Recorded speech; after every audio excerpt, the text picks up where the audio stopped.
About that time? 7:15. Okay, let's pass some things out. Let's get started. I'm Dr. Stevens. Welcome to Organic Chemistry 1. Your life will never be the same. We'll go some this way and some this way. And please take one, pass it around. That's the syllabus.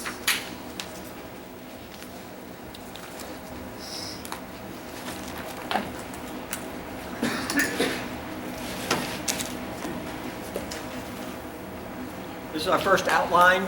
I typically put our outlines on colored paper. Help us keep track of them.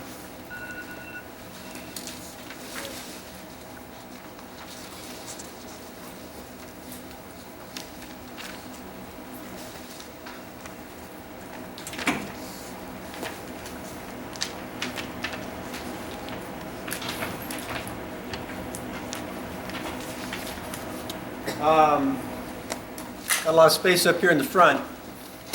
I can't see or hear, so you guys in the back, I would recommend coming down. Studies show the closer you sit, the higher your grades.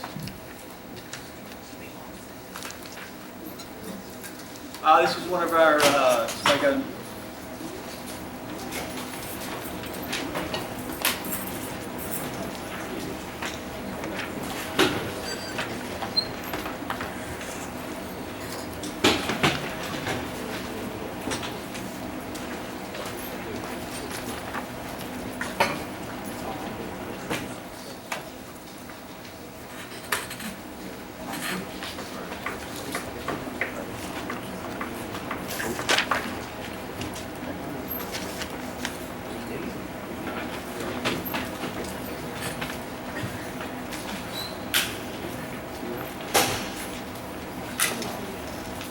okay, I know it's the first day of class, but you need to get here on time. That's usually about at least 5 minutes early.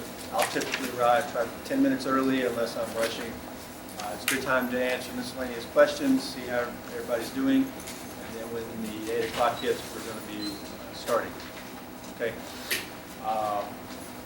While things are going around, at the meet and greet, I showed one of these here. You know, organic chemistry has tons of applications.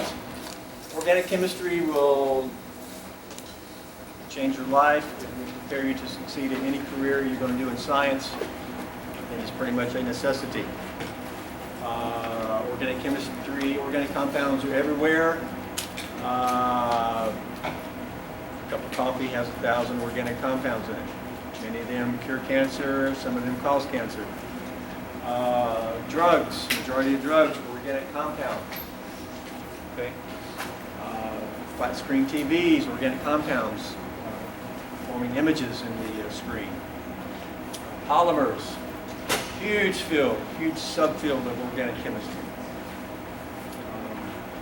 I'll go ahead and say it. I said it before. You guys know very limited amount right now, yeah? 2-semester course for most of you. Sequence, come April, May, you're going to be amazed at how much you know, assuming you put in the effort, yeah? Okay. And next May, you think back to sitting here right now. I know a number of you are sort of a little maybe worried about what's going to be here, et cetera, et cetera. One day at a time, work hard, do things that are suggested in the syllabus, and you will do great. Majority of problems with organic chemistry is not that it's difficult, it's that you do not do your part. Prioritize things, have a purpose, take action by doing homework, among other things, responsibility. And the fourth letter of part is more specific, but test yourself. Okay? Syllabus mentions what I mean by doing your part. This here is an application. This is looking at Alzheimer's disease. The brain on the right is a standard healthy patient. The brain on the left illustrates Alzheimer's disease. This is PET imaging, positron emission topography. Sometimes used in contrast with MRI. The color here, more yellow-red, is indication of the tracer compound binding to the plaque that is formed in the Alzheimer's patient. They don't have amyloid plaque. Healthy patients don't have this. The compound only binds to the plaque. Thus, we can see if the plaque is there. Very powerful positron PET scan. The compound that's given to the patient is this compound here, a very standard organic molecule. Lots of carbons, sulfur, oxygen, nitrogen. Periodic table, organic chemistry, chemistry of carbon, right? Cool stuff. Yeah? What's cool stuff? It's like Dutch for carbon, right? Carbon, but there'll be other key elements: nitrogen, oxygen, sulfur, halogens, a few others. As we move along, we'll even use some metals, magnesium, many other metals in advanced organic chemistry. Very common compound, but this unique, it's carbon-11 isotope. The carbon-11 isotope is radioactive. It gives off a positron that turns into a gamma ray, and that leads to the image. Okay? How does this compound go to the brain and localize there? Probably some type of intermolecular forces and attraction. Okay? We'll talk about plenty of those. Hydrogen bonding, van der Waals attractions. That's called Pittsburgh Compound B. You can find it on Wikipedia. That's where I got that image, Pittsburgh Compound B. Many applications. Everybody got a syllabus? The extras, please, if someone. Usually I don't need extras till the end of class if everybody's here on time, but I need them today. Thank you.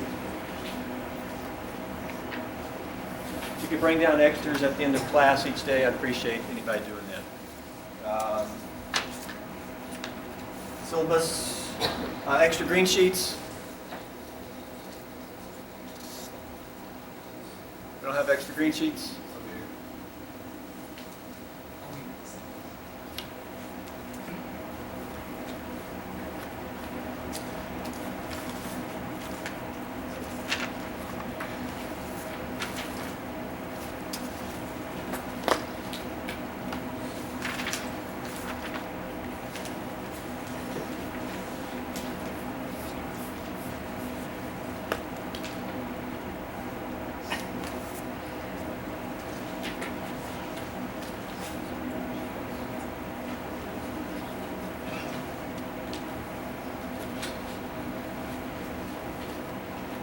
Okay, the syllabus is here. I'm not going to read it to you.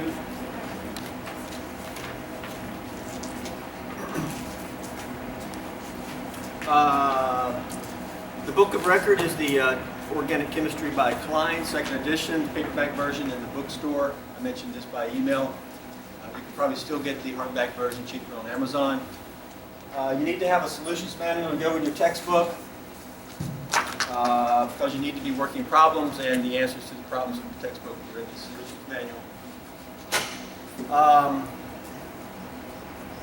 Lab techniques book for reading about the lab techniques, which you'll be expected to know about and doing in the lab. The one of record is one by Morag. I think it's the third edition. With any of these textbooks, I allow you and recommend, if you want and if you're comfortable with, using any other textbook. Okay, you don't have to use this textbook. I don't assign problems in the textbook because I don't say, hey, everybody has to buy the $300 textbook. Okay, let's go spend $40,000, and I don't like that. If you have a textbook sitting around because your friend took organic chemistry last year at some other school, use it. Okay, every textbook has the same topics. Okay, use the table of contents. Okay, so I don't assign problems here because it won't work with that book. But you find problems that are related to topics we're covering. You have the solutions manual, and you study in a proactive manner. You ask questions. I expect that you're able to be comfortable with this. Same thing with the lab Techniques book, any edition of this will work. It's only in the third. We used to use the book by Zubrick. No longer use it, but if you've got a copy of this, it'll work too. You don't need hard copy. You guys might like electronic these days. I personally like to have a hard copy, etc. Handouts. Okay, other on the syllabus. Course overview, reported dates, test dates, very tentative. This is the first time I've ever started on a Wednesday and had a fall pause, and because of this, it's pretty tough to get the test dates right. Because I don't want to have a test on a Friday, which is a lab day. I'd rather have tests on Monday or Wednesday. So we may have to change test date. I did the best that I could. I don't want to stick to it. If we need to change something, we will.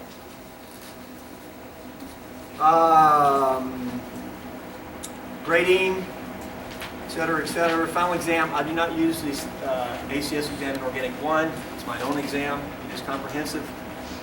Organic 2, though, I do use the ACS exam.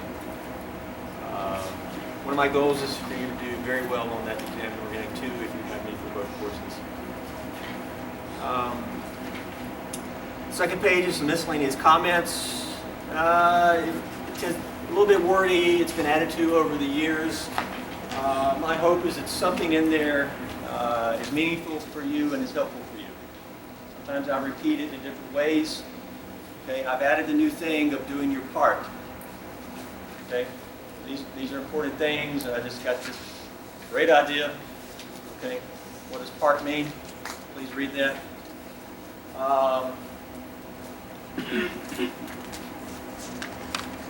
You know, learning the material is one thing, but also maturing as a student, responsibility, learning to ask questions, being organized, following directions, reading things. I don't like to read things to you. I spell it out, and I expect you to read it. Not only read it today, but to read it routinely as needed. I can tell when the student is not reading anything. If you ask me something that's clearly spelled out, I'm not going to be interested in listening too much.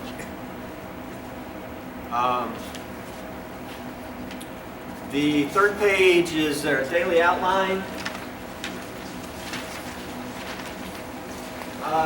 It says very tentative because it is.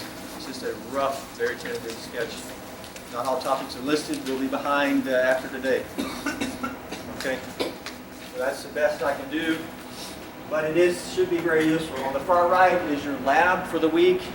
Either you are on Thursday or Friday. It's the same thing. Okay, we will occasionally have what I call lab lecture, where we will cover lecture material during lab. For example, the first 30 minutes we'll meet here, okay, because the lab is not a full 3 hours or whatnot. You need to make use of that time.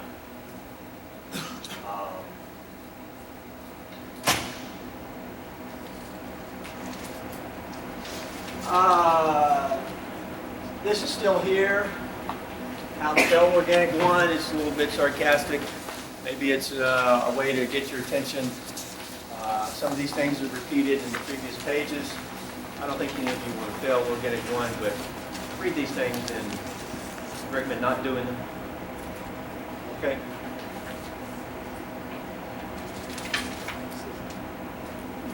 My background is in drug development. I mentioned organic chemistry. Tons of drugs out there. Majority of them organic molecules. Relatively small organic molecules, with only about 15, 20 carbons. A couple of nitrogens, a couple of oxygens, maybe a sulfur. You got $1 million, billion-dollar drug. Tylenol, etc. Cipro, Prilosec. How do these drugs act? Basically, structure. Structure will be very key. Test 1. Okay. You look at a compound, you got to understand structure. You got to understand line bond formula. That this is a carbon, carbon, carbon, carbon. How many carbons are here? Hybridization, lone pairs. What type of intermolecular forces do we expect? What type of chemical reactivity do we expect? What about acid-base chemistry? Okay. Terminology. You got to be able to talk about compounds, like nomenclature and functional groups. And you just can't say, hey, look at that thing up there. You got to be able to say, hey, look at the sulfoxide. Look at the aromatic ring. Terminology is important. Okay? More specifically, some questions on the back you might could ask. Here's ibuprofen. What's the chemical formula of ibuprofen? That's shown generically. This is shown in two more specifically with a dash and a bold. What does that mean? What type of bonds make up the structure? Sigma bonds, pi bonds. Can those bonds rotate? What's their strength? What's the hybridization of each oxygen? Functional groups, etc., etc. Enantiomers. Why is one called S and one called R? Okay. A little synopsis of the course here. How would you make ibuprofen? Starting from maybe benzene, which is a more similar molecule, which was discovered in the 1820s from the street lamps that used to burn well fat. Big guy, Michael Faraday, actually discovered isolated benzene. He did everything. You hear Faraday in physics. When they talk about him in physics, say, you know, he was a chemist too. That guy was like the MacGyver of the 1840s. I mean, he's discovering benzene, and he's also the first to like project a color image with light. You know, that's why Einstein kept a picture of him on his wall. So there's some example questions. There's some below, because as you go on, not only do you want to do well in this class, but you want to do well in Organic 2, you want to do well in biochemistry. Many of you will then go on and take classes like pharmacology. Okay, this sets the foundation for all those types of classes. Endocrinology, cancer, pharmacology of cancer, anything like that. One important thing organic chemistry does build. Okay, what we learned today will be very important for tomorrow. What we learned for test 1, very important for test 2. It's different from Gen Chem. You cannot get behind in organic. That's typically the biggest problem, is students just get behind, never able to catch up, and it wasn't because it was so difficult. It's your responsibility to take action, and okay, hope you all have a purpose of why you're here, what you want to accomplish. Either something, a personal reason, academic reason, a career reason. Okay. On Friday, first thing is to ask questions about the syllabus. Okay, functional groups. Green is our outline. Let's see what else. The syllabus talks about using a sort of a composition notebook. Write down your questions. Keep them organized. Okay, you're studying and you come up with 10 questions. So by the time you end, you can only remember 2 of them. Well, you should have written up the whole 10 down, and that way you get them answered. Okay? That's what I recommend. Organization. Write down your questions, get them answered. Anybody need a college rule composition notebook? Everybody got one? You need one?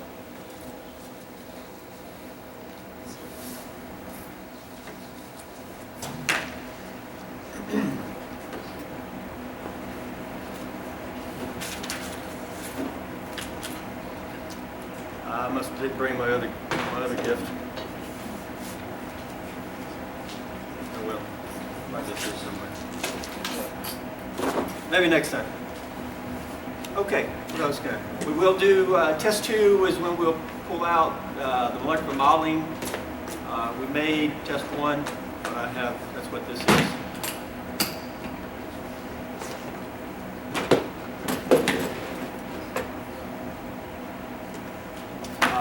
I mentioned other books. This is the old Smith textbook we used to use. It's a good textbook. Again, if you've got this book and the solutions manual, you're good to go.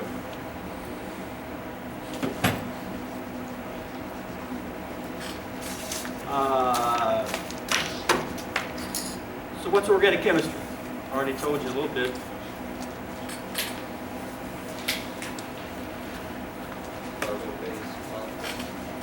Carbon-based molecules, yeah. Why carbon? Carbon makes a lot of bonds. It's a very friendly bonder. When you have carbon just bonded to each other, it loves to bond to nitrogen, oxygen, the halogens. Silicon won't bond to lots of things. Nitrogen won't bond to lots of things. I mean, if you have two nitrogens bonded to each other, it's like rocket fuel. It's high energy explosive, hydrazine. You can't get 3 or 4 nitrogens bonded to each other. So those other ones just tend to be sort of supporting characters, supporting cast. Okay. And there's all types of carbon compounds. Simple molecules that we've shown already, the classification, you got lipids, carbohydrates, proteins. Proteins, you can get macromolecules, enzymes, polymers, and the magical properties of polymers. So much to say today, but we want to get a good start. And so, any questions before we get started? Green sheet is where we'll start with.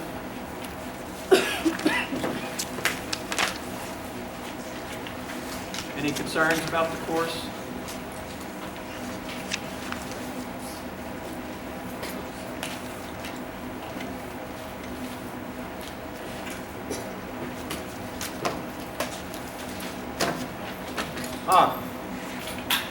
Very important. I do have a workbook that I produced myself.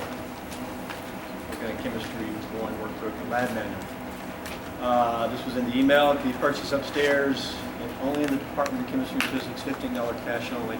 Covers the cost of printing. I used to give many more handouts. A lot of those are in here now. They're worksheets. They're grouped according to tests, so test 1 material, please read the table of contents. I've had students at the end of the course say, I didn't know that was in there. Okay, well, listen to the table of contents. And then there's an answer key section. And then the back third is the lab. Okay, we talk about lab. Thursday or Friday, right? Okay. I think we're pretty much going to meet like downstairs in this room, or if it's not available, another room each day. I'll let you know by email, I reckon, but this week we will check in, and we will then we'll come downstairs and make use of the time that we'll have lecture. Okay. IR will be a big thing for test 1, or covered for test 1. IR is by video only. And IR, the 2 videos for IR can be found on the YouTube page. That I sent you an email link. It's also in the syllabus. Okay. I'll either send you the handout, the IR handout by email. Actually, I'll send it today and ask you to print that on your own. Okay. It'll be a fairly long handout. There's lots of example IRs there. IR will look intimidating at the beginning, but it's just because it's a lot to it. It's once you learn it, it will become routine to you. Question? Come get what you need.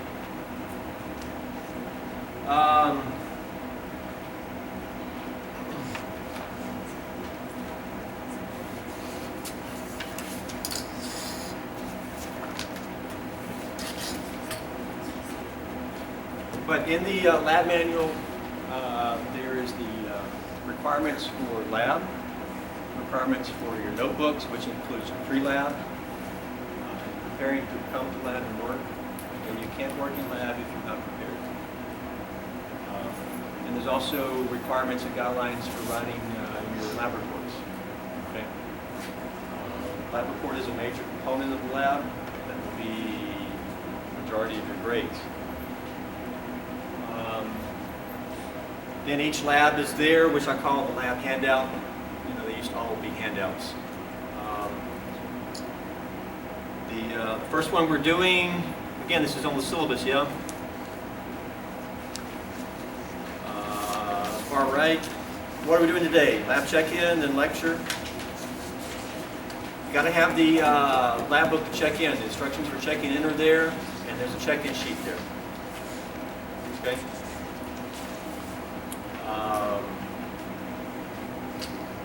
Next week you'll be doing the solubility testing of organic solids. So you need to get thinking about getting started on that. Okay. Please read questions on Friday. Let's get started. Atomic structure. Here's our outline. Be my outline too. Y'all ready? Yep. Let's see how this board's working. Atomic structure. Protons, neutrons. What we got? We'll start with carbon. Atomic number of carbon. Or 6. 6. Okay. Have different isotopes. What if we put a 12 here? This is the most common isotope. 99% of your carbons naturally are carbon 12. Okay. 99% of the carbons in your body are carbon 12. How many protons? 6. 6. How many neutrons? 6. 6. How many electrons? 6. 6. 6, 6, 6. Where do you find these guys at? Nucleus. Nucleus? Okay. We're not going to do any nuclear chemistry in here. Okay. The chemistry will mainly be looking at electrons, which are not in the nucleus. Those really govern the reactivity, unless you're looking at nuclear chemistry. Radioactivity. We can mention it. We mentioned that with PET imaging, right? Let's see. We can also have carbon 13. We don't really need to put the 6, do we? If it's carbon, it's 6. So usually that's not even shown. Okay. How many protons? 6. How many neutrons? 7. And electrons? 6. Electrons assumes it's neutral, right? I mean, the number of electrons could change and you could have ions. Carbon can be an ion. Carbon 13, what is this? It's about 1%. 1% of the carbons in your body are carbon 13 isotopes. These are isotopes, right? Isotopes vary by the number of neutrons. That's what's varying, right? You can also have carbon 14. What do we know about carbon 14? Radioactive. Radioactive. What do you do with it? PET imaging? No, you can't do PET imaging. The half-life is not sure. Carbon dating. Yeah. Dinosaurs. How old is the dinosaur bone? Yeah. What's the percent of carbon 14 naturally? It's in the noise. It's a very trace amount. You're around 99 and 1 off, you already got 100. Trace amount. But there is some in your body. Very trace amount. Some in the dinosaur body. What do we got here? Protons. What do we got? 6. Neutrons. 8. 6. Yeah. There's many other carbon isotopes, but all the others are artificial or man-made. One of the most important of the man-made ones is carbon 11. And carbon 11 is radioactive. It's a positron emitter, and that's what you do PET imaging with, or can. Okay. It's actually more common to do PET imaging with fluorine-18, which is the radioactive fluorine isotope. But C11 is becoming more useful. Problem is the short half-life. Maybe on Friday somebody can tell me the half-life of this one and that one. These are the two radioactive ones. Okay, you need to know this, and you need to do it for anything in the periodic table. For example, tellurium. Where's tellurium? Oxygen, sulfur, selenium, tellurium. Tellurium 128. How many protons?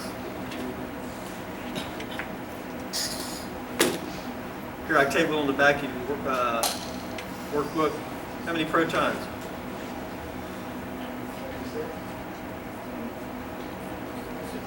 52. My periodic table says 52. How many neutrons? 26. How many electrons? If neutral? 52. Anybody figured out neutrons yet? 76. Is it 76? Yes. I'm not good at math, but it should be, these two should add up to 128, right? Okay. You got to know your periodic table, but you should know that coming out of Gen Chem. Electron configuration. Electron configuration. We got for any of these carbons 6. Okay. How can we build this up here? We got first shell. We got 1s. What's next? I had Gen Chem in a long time. 2s. What's next? 2s. 2s. And then what? 2p. 2p. How many there? 3. 3p orbitals. Okay, we got the 6. 1, 2. Where's the next one go? Here? No. 3, 4, 5, 6. Yeah. What we got? Hund's rule, off-ball principle, Pauli exclusion principle. Filling those up. You know all that. This is ground state. What do we call this shell? Valence. Valence shell. Those are valence electrons. Okay? 4 valence electrons. Those are the ones we'll be working with. Those are the ones that are reactivity. These 2 core electrons we're not going to be doing anything with. Okay. And typically, this is ground state, okay? See it written right there? Ground state. It's written right there, too. Typically, with bonding, we want to fill the outer shell. How many electrons does carbon need to fill this? It needs 4 electrons.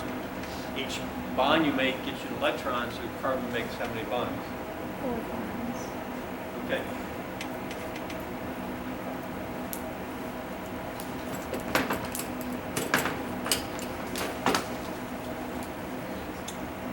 Types of orbitals. S, what's an s orbital look like? Sphere. You know, it's just spherical with the electron density like a volleyball, and it sort of approaches the nucleus continually. And then what's a p orbital look like? Dumbbell. P orbital, yeah. And at the nucleus, there's no electron density. Tails off there. So it's just basic review of atomic structure, yeah? Bonding. Covalent bond. Let's see how this traces.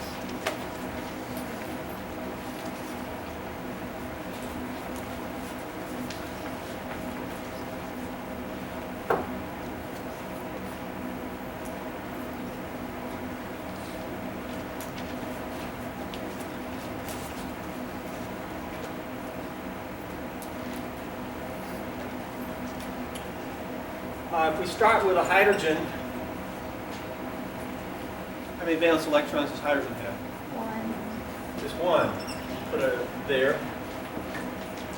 It's just a 1s orbital. There's only 1 electron. It needs another one to fill the 1s orbital. It can get another one by saying, well, if there's another H atom around, these 2 guys can sort of team up, and we can get sort of something that looks like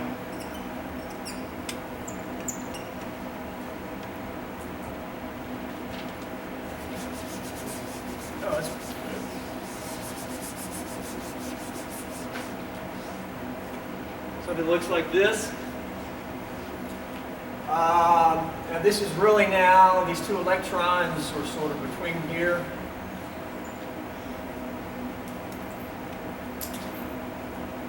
And we can have a 2 electron covalent bond where they're sharing the 2 electrons, and we call that a covalent bond, right? Okay. Now, all that right there is a huge amount of in-depth information.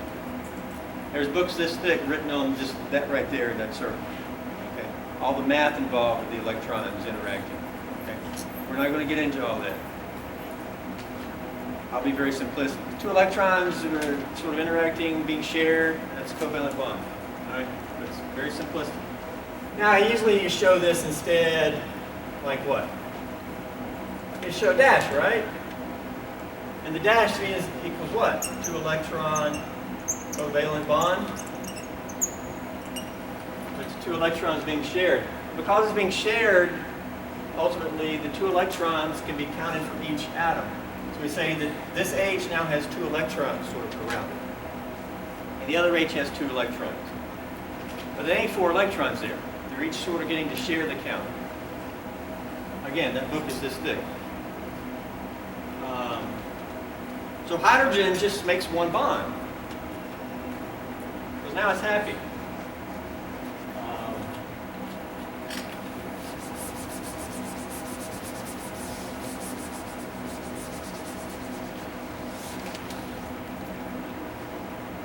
And what type of overlap is this?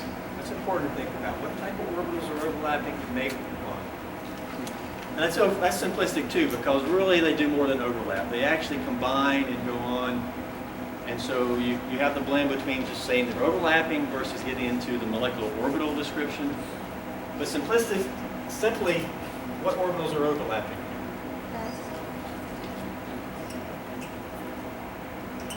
So one S of the H interacting with the one S of the other H. That's the only orbitals it has.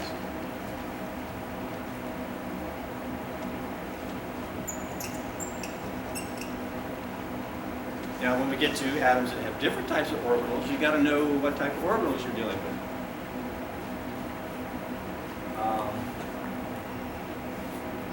Okay, now carbon. Now I'm going to end up going sort of carbon, nitrogen, oxygen. I'm going to go across. If you want to start on the left page, if you want to make it sort of neat. Let's see here. Carbon. Okay, how many valence electrons? 4. So we're going to put 4 electrons around.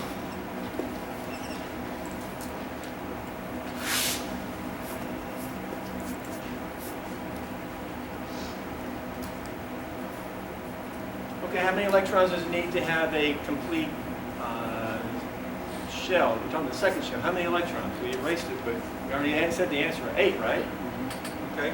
To get 8, every bond we make, we can bring in an atom with an electron and make a bond. I'm going to make it an X here. So we can bring in, let's bring in H's. Okay? And H has 1 electron. Here I'm going to show it as an X though. Okay? I can bring in an H and its electron and bind it to the carbon. So 1 came from carbon, 1 came from H. Now they're sharing and we made a covalent bond. I can do that 4 more times. Right? Now we can look at the count. If you look at H, how many electrons does it have? 2. In terms of a count, full count. 2 gets the count of, so H has a so-called duet. Okay? Which means it has its 2. The first shell is filled with 2. Okay, it's achieved the duet. Duet. Okay. But carbon is the second shell. To fill that, you got to have 8. So carbon we're looking at for an octet. Well, how many do you see around the carbon? You get to count everything that's there. 2, 4, 6, 8. So now carbon has an octet by making 4 bonds. Okay. Now I did it with H's, but these could be other atoms. Another atom, maybe there's more there on that atom. Now this is carbon. If we clean this up and just make it sort of just a bond, line bond, we get something that looks a little cleaner, right? We know that's 2 electrons each bond. There you go. Now what do we have here? CH4, standard compound. What's this called?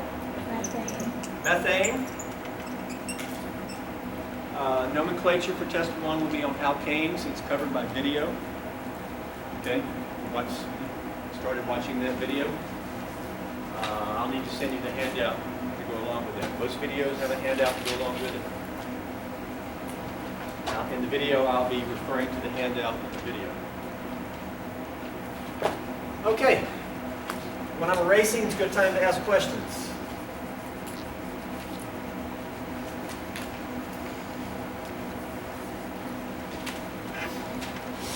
Okay, let's look at maybe nitrogen. How many valence electrons? 5. 1, 2, 3, 4. Now we're going to pair up and make 5.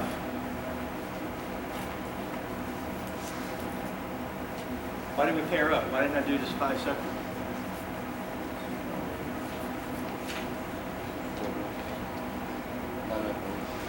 There's only 4 orbitals. We're dealing with the second shell. How many orbitals in the second shell? There's 1 s and 3 p's. There's 4. Basically, it's 4 orbitals. Okay.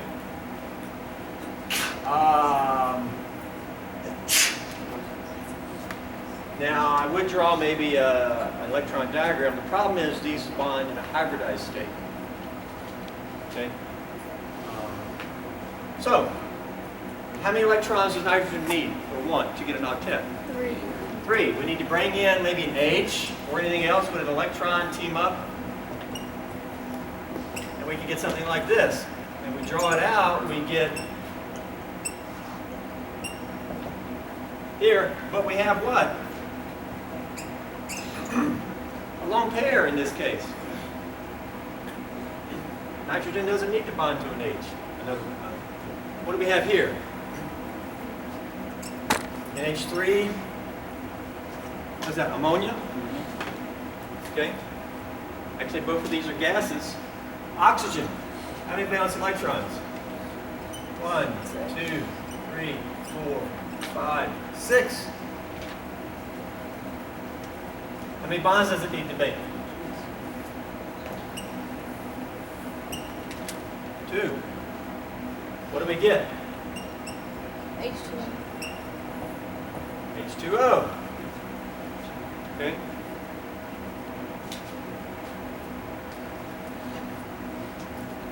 What's next? Fluorine. So halogen.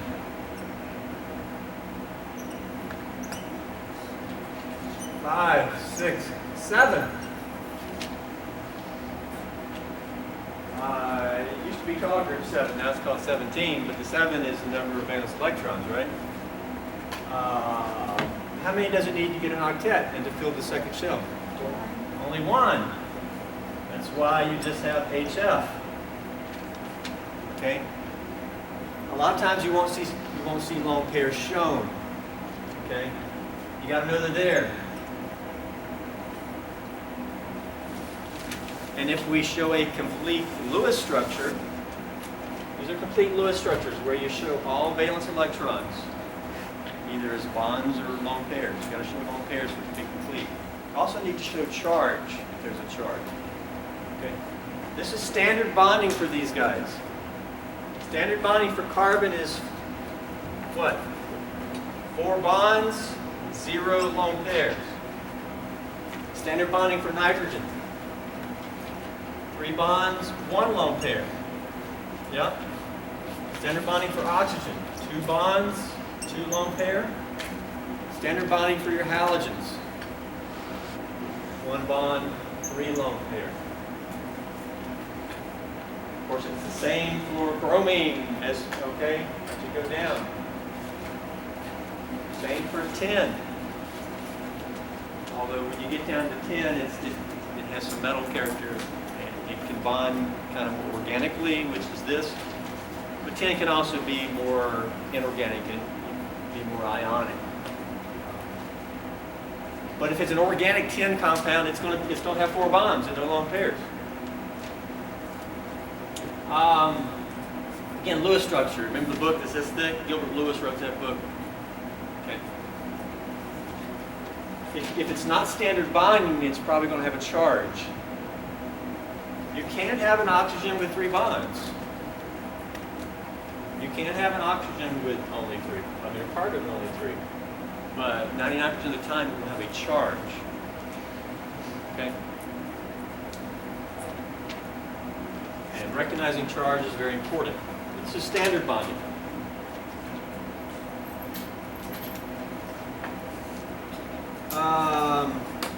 Covalent bond. Now, one other thing about going down, once you get to the 3rd row, like phosphorus and sulfur, you actually then are at the 3rd shell. And the 3rd shell actually has more than just 4 orbitals, because the 3rd shell has d orbitals. Because of that, when you get down to the 3rd, they can actually have more bonds, and they can go beyond 8. These guys can never have more than 8 around them. Okay. Fortunately, you guys will often be putting 10 around them because you're not paying attention or you're just haven't practiced enough. Okay. Okay, there's only 4 orbitals. There is a handout, there's a sheet in one of the handouts that talks about the expanded octets, like phosphorus and sulfur. Okay. I'm not covering that here, but you can look at that. Did we cover everything under A?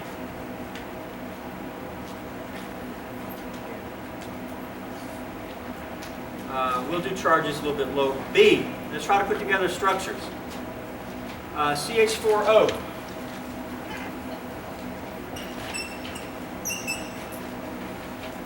A little bit more complex. Wee bit.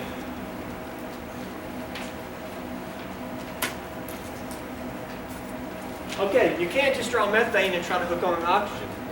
I mean, for example, what you're going to do, bond it here. I mean, well, H don't make 2 bonds, because you can only have 2 electrons around an H. H is always on the periphery, it only makes 1 bond. Because halogens only make 1 bond, they're always on the periphery. Unless it's something unique and then it's going to have a charge. But H, no. How can we do a structure here? Now, I'm going to present this in a very systematic way.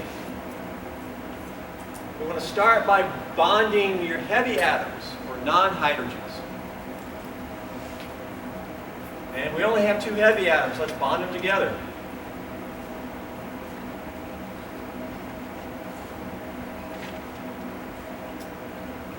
First thing that's very important is, if we're going to do a Lewis structure, we have to show all valence electrons. We just need to know how many valence electrons are there. How many are there? Carbon has 4. 4 H's is 4. Oxygen is what? 6. What we got? 14 valence electrons. When we get through in our structure, we need to have 14 valence electrons shown. I got 2 right there. Okay. Now we got H's. I recommend that you put your H's on carbon first. And sort of fill the valence of carbon first. Achieve the octet of carbon first. How many H's can we put around carbon? 3. Carbon only makes 4 bonds. Where does the other H have to go? Right here. Okay, how many valence electrons we got up here? 2, 4, 6, 8, 10. How many we need? 4 more. Where are you going to put them? Lone pairs. Standard bonding for oxygen. 2 bonds, 2 lone pairs. Now look at your structure. Does carbon have an octet? 2, 4, 6, 8. Yes. Does oxygen have an octet? 2, 4, 6, 8. Does each H have a duet? Okay. Very important to have your octets and then your H duet. It's good structure. What is this? Methanol? Methanol can be written like this. Let me give you a little hint. This is just CH in alphabetical. Bland formula. This is probably more commonly going to be written like this. This is a formula that has some information kind of in it. Okay? Usually you see methanol written like this. It's methanol. It's a one-carbon alcohol. Okay? Let's try C2860. C2860 over here. Let's see. Let's bond the heavy atoms first.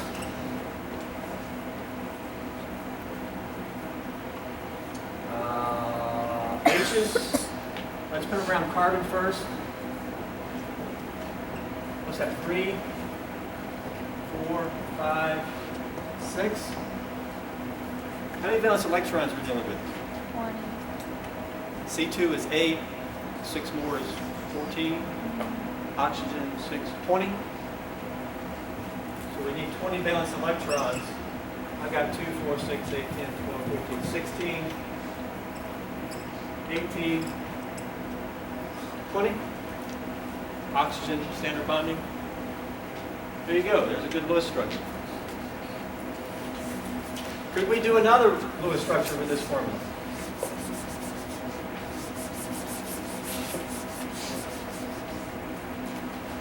Anybody see an alternative bonding arrangement? Yep. Double bond. Yeah. What if we do COC? How many H's we got? 6. That's probably 16 valence electrons. 2 more? Where do you want to put them? How about that? Is that a good structure? Yeah, they're both good. They both have octets and what to do with. Yeah. These are 2 different compounds that have the same formula. What are they called? Constitutional isomers. Isomers? Yeah. There's different types of isomers. These have different connectivity. Here the oxygen is connected to 2 carbons. Here the oxygen is only connected to 1 carbon. Different connectivity. If they have different connectivity, they're called what? Constitutional isomers.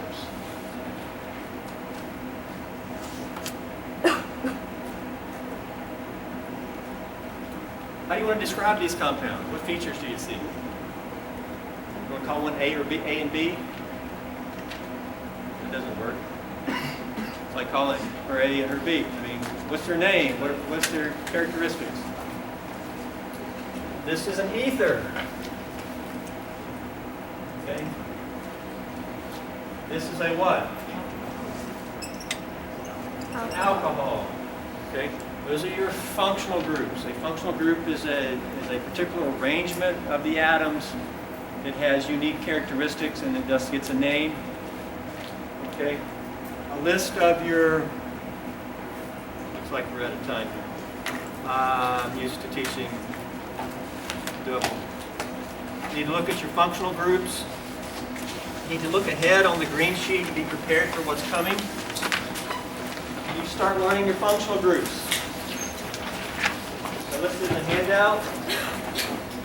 Okay, please familiarize yourself with this so you can be ready to ask questions and figure out what you can't figure out on your own. For example, here's the ether. It's oxygen with 2 different R groups.